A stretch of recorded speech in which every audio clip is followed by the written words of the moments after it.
Chosen one, there's someone so smug, they couldn't hide it.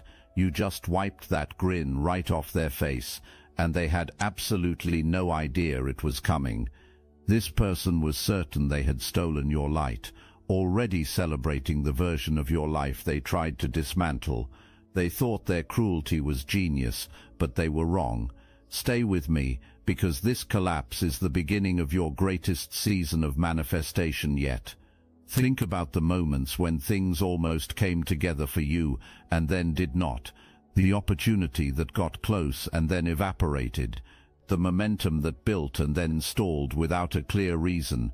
The stretches where your energy was off, your motivation was flat, and your sense of what was possible felt somehow capped, like there was a ceiling you could feel but not explain.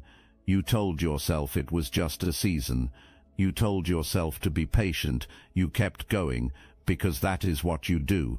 But something was always creating drag. Something was always adding friction at exactly the wrong moment, and it was not random. Somewhere in the periphery of your life, not far away, there was a person watching. This person was invested in your stalls.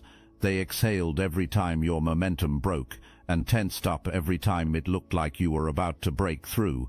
They are close, they have access, they know the rhythms of your life, and they know when you are building and when you are vulnerable. They know what matters most to you, and they have been using that knowledge, quietly and persistently, to apply just enough pressure in just the right places to keep good things from fully landing for you. Their method was not a hammer. It was a slow drip, invisible and patient, designed to look exactly like bad luck. There's someone who is stuck in an emotional childhood. This is a person who has always expected to get their way, who pitches a fit when the answer is no, and who cannot stand to see something good happening for someone else, because every good thing that goes to another person feels to them like something stolen directly from their hands. That zero-sum, scarcity-poisoned, deeply immature way of reading the world is their entire operating system. What this person wants from you is not just the tangible things. They want your ease, they want your resilience, they want the specific quality of your spirit that keeps you upright when things get hard. They want the way people are drawn to you even when you are not trying, and the way the right things seem to find you even after wrong things tried to derail you. They have studied you closely enough to see all of it, and it has made them absolutely irrationally furious, because they cannot buy it. They cannot fake it well enough to fool the people who matter. They cannot take it from you by force. So they went another route.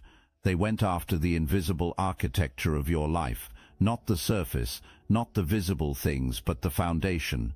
They tried to attach something to your home, to the walls of the space where you rest and recover and dream.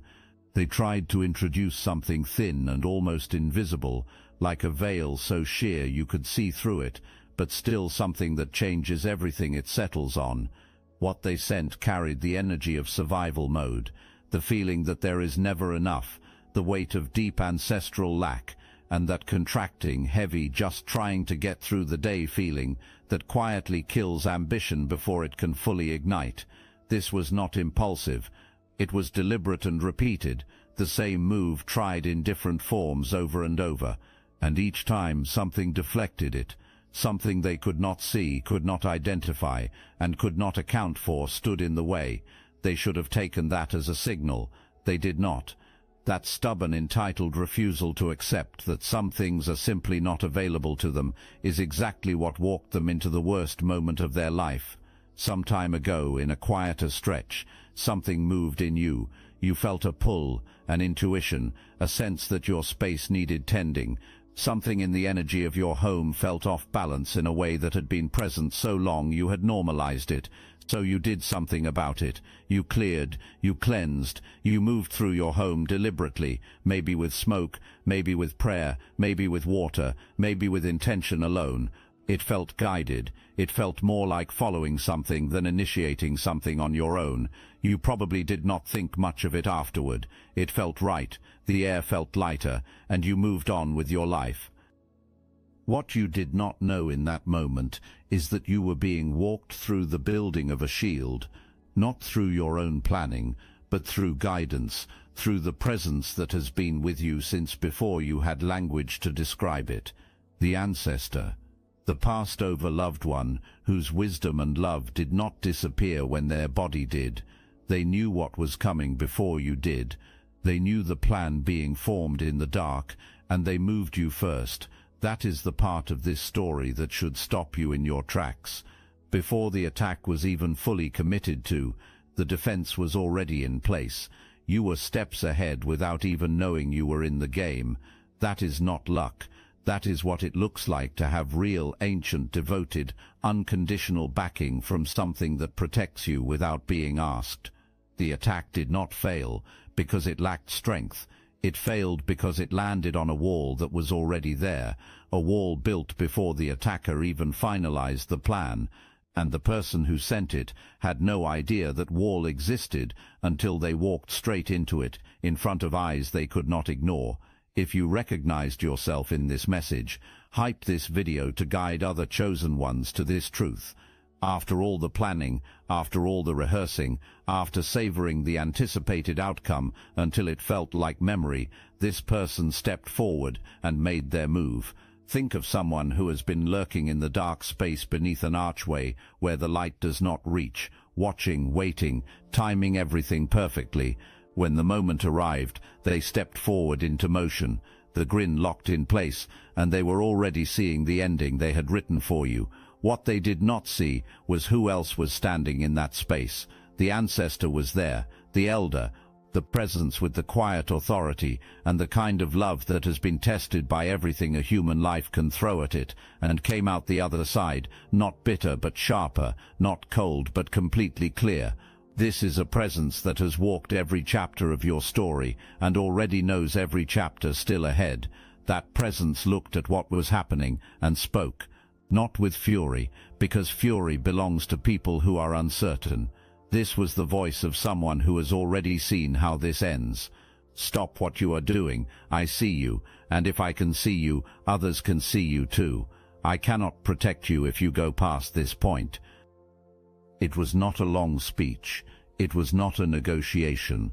It was a statement of fact from something that does not traffic in excuses. The effect was immediate. That grin, that whole performance of confident entitlement, fell away like a mask losing its adhesive. Being caught by someone you cannot dismiss forces you to see yourself through their eyes. And what those eyes saw was not a clever, powerful person executing a brilliant plan. What they saw was someone small and frightened, someone so driven by unhealed wounds that they had crept into the dark to harm a person who never caused their pain in the first place. That smallness landed in their chest like a stone, and there was nowhere to put it. And you were not even there when it happened. You were living your life, building your thing, completely unbothered, and completely unaware that a battle was happening on your behalf and had already been won. That is the energy of someone who is truly backed. You did not fight, you did not defend, you did not even have to look up. The protection around you handled everything before it ever reached you. You've probably noticed a lot of Chosen One channels on YouTube have stopped publishing, videos pulled, voices silenced. The mainstream media is cracking down on us, but we will not give up our voice. That's exactly why I'm putting you on to something real, Destiny Engine. I built this because I was done watching Chosen Ones get dragged through betrayal, isolation, and attacks while their enemies strutted around unchecked. I want to help you accelerate the speed of your divine justice and step fully into your purpose. And the beauty of it, you don't even have to lift a finger. Destiny Engine takes their downfall and flips it into your rise. This isn't another meditation app.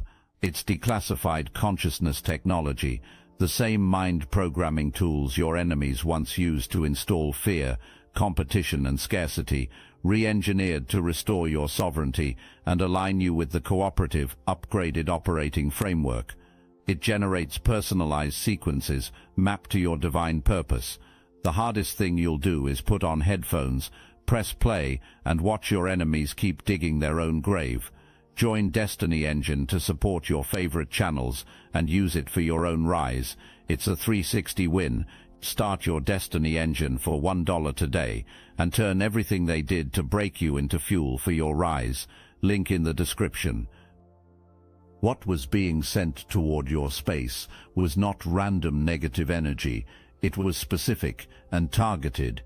It carried the energetic signature of depression born from ancestral survival trauma, the kind of weight that does not announce itself as an outside attack. Instead, it feels like you on a bad day.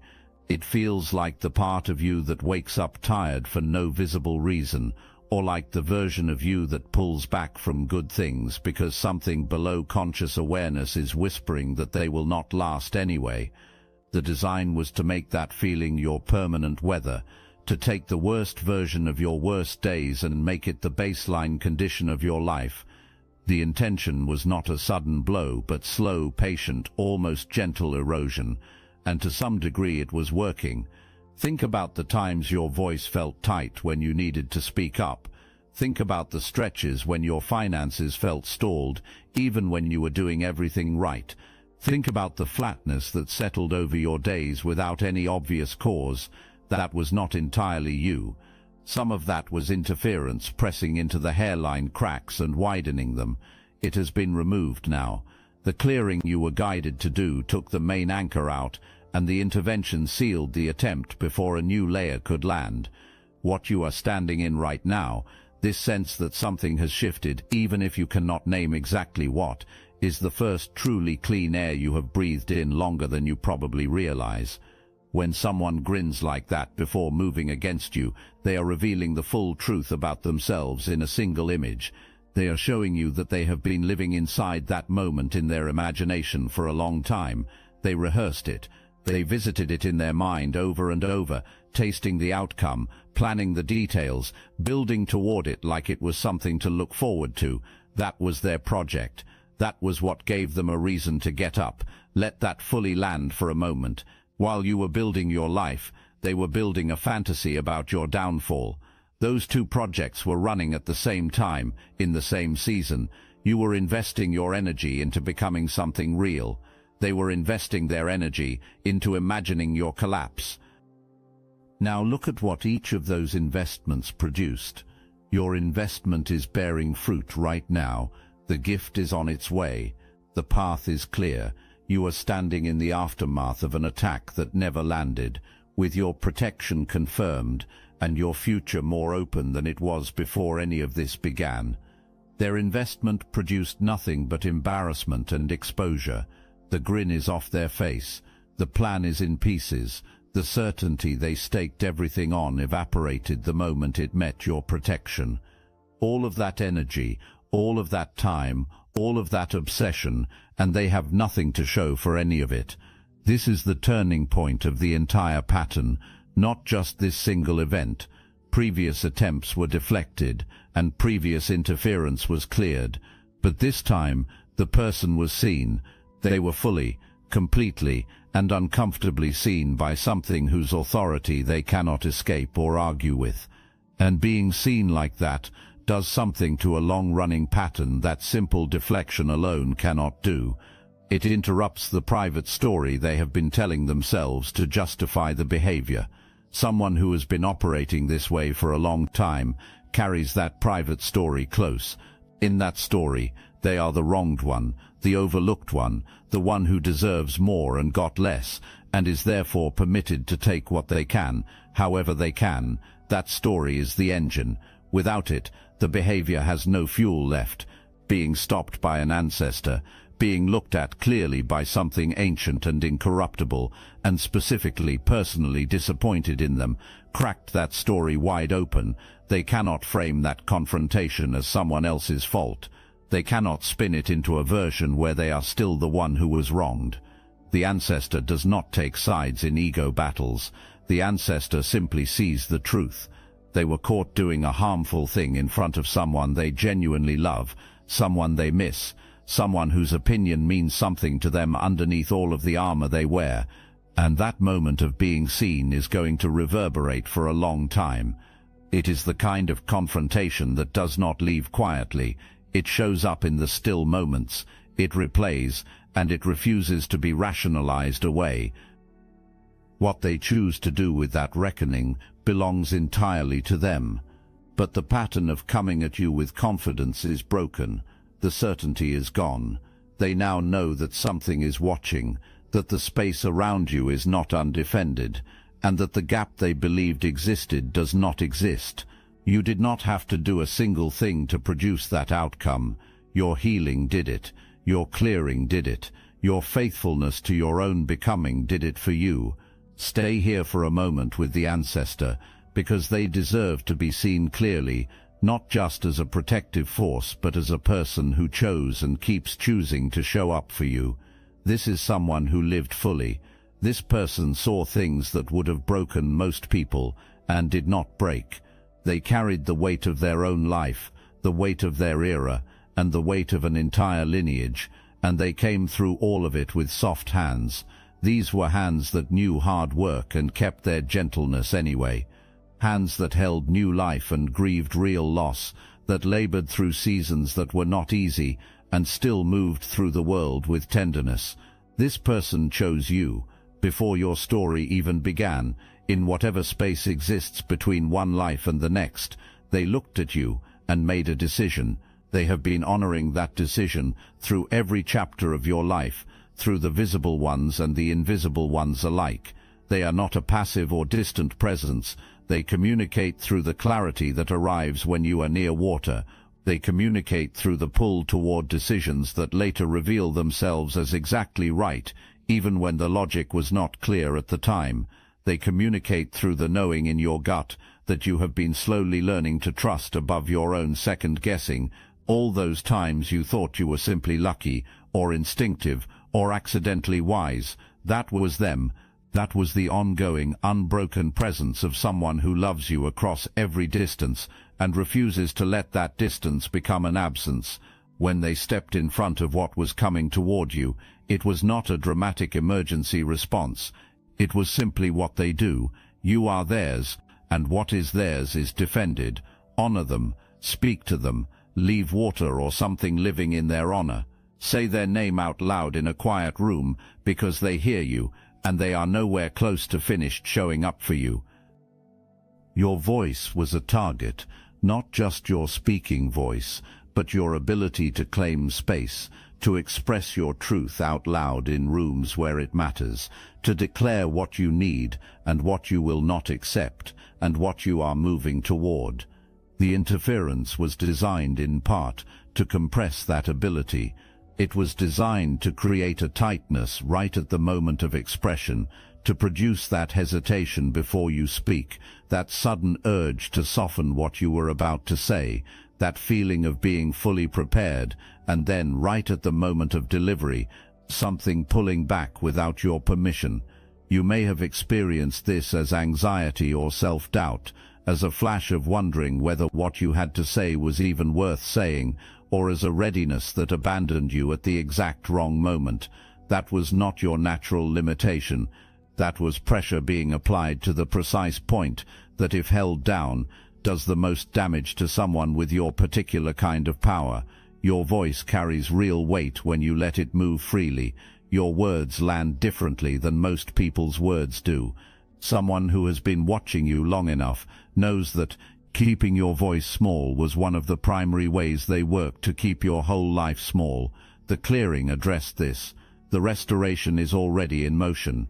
You will feel it as directness arriving before the second guessing does, as your words landing in rooms the way they were always meant to, and as the right thing to say showing up fully formed instead of arriving in disconnected pieces. Follow the jealousy all the way to its source, because that is where your permanent protection actually lives. This person's obsession with you is not new.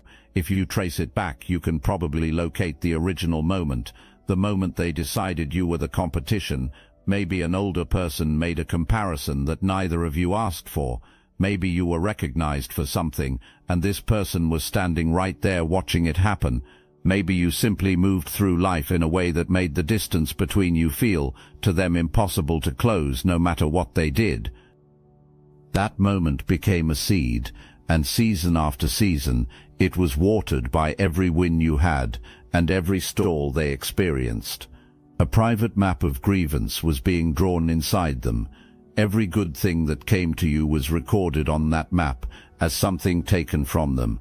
Every door that opened for you was registered in their mind as a door slamming shut on their side.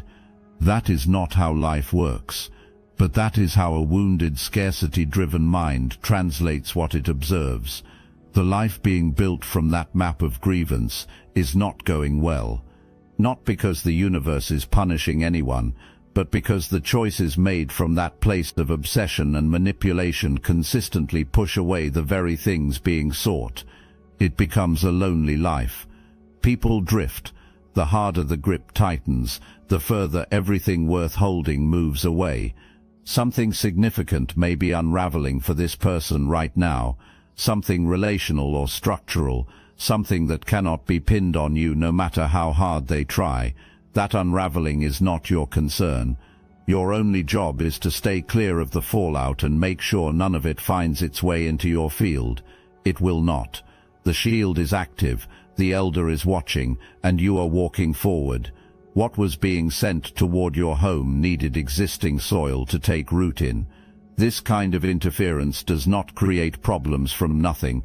It works by finding what is already present, any unresolved residue of lack, unworthiness or fear, and amplifying it quietly until it feels like your own personality rather than an intrusion from outside. That is why this type of interference is so difficult to detect. It does not feel like an outside attack. It feels like a bad version of yourself, like your lowest moments slowly becoming your new average, like something being subtly wrong with no clear origin you can point to.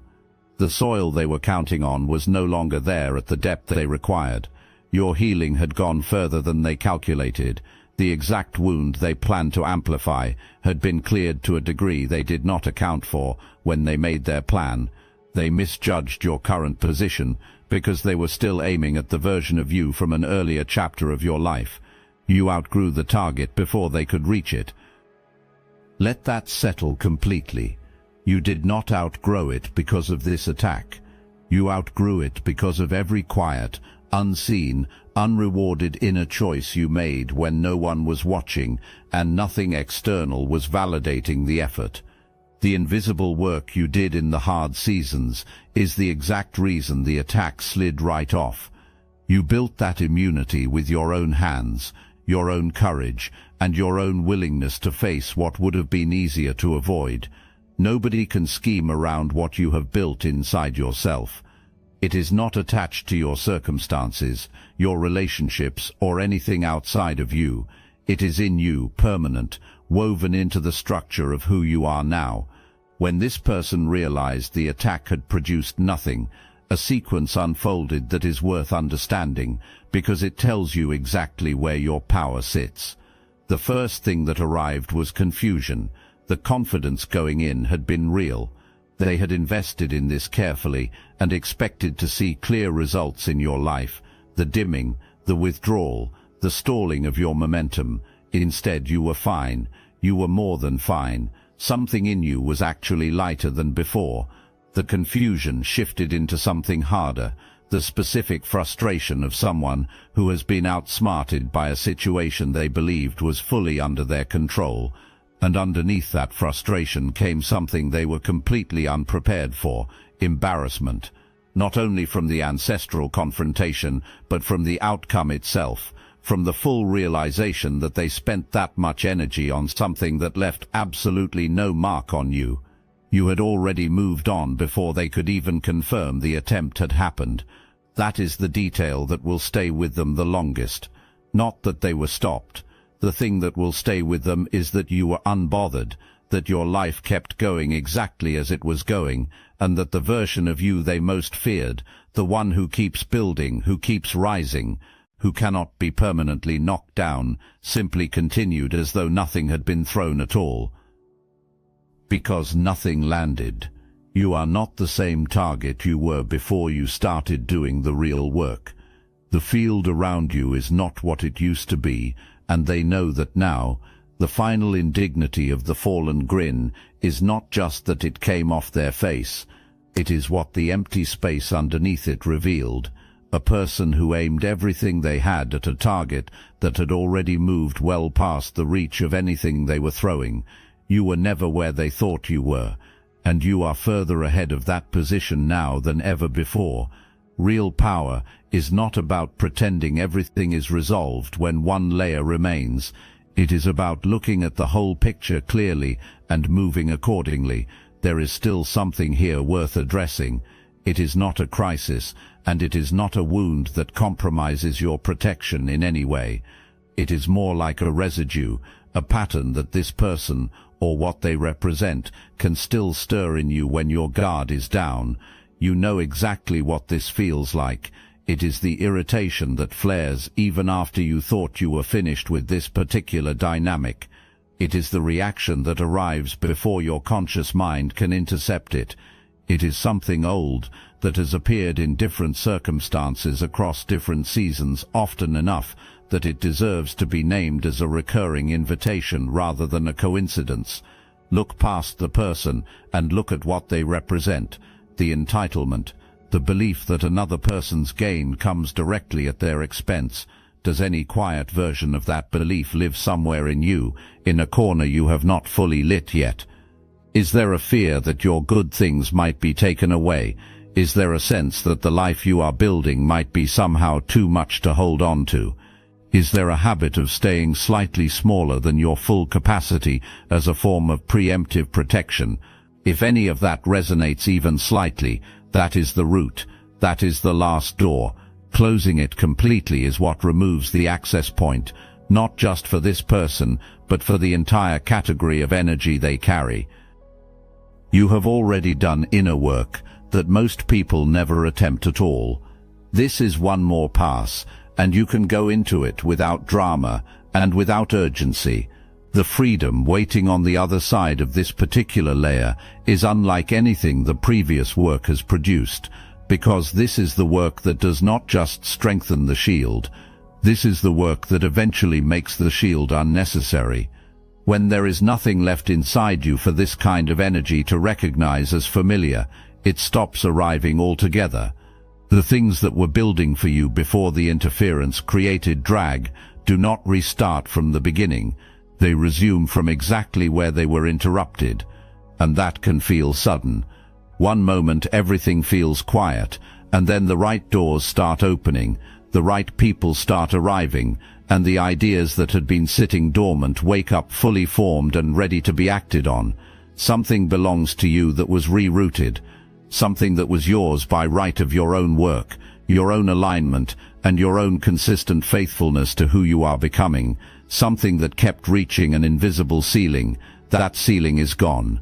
The path between that thing and where you currently stand is clearer than it has been in a long time. Watch for it with open hands, not with the tense, straining attention of someone who does not trust the delivery. Watch with the relaxed certainty of someone who placed an order they know was confirmed. You do not need to chase it, force it, or convince anyone to give it to you. You simply need to be present, clear, and grounded in your own life when it arrives, and then have the courage to receive it without immediately bracing for it to be taken away. That last part is the one that matters most right now. The long experience of interference has trained you, in small ways, to hold good things at arm's length, to expect the floor to drop, to assume that what looks like it is working out will eventually reveal a catch. That response is not wisdom anymore. It is an old reflex that was built to protect you from a threat that has already been removed. You can let it go now. You can let the good thing come in fully and stand in it without one foot already heading for the exit. There was a grin.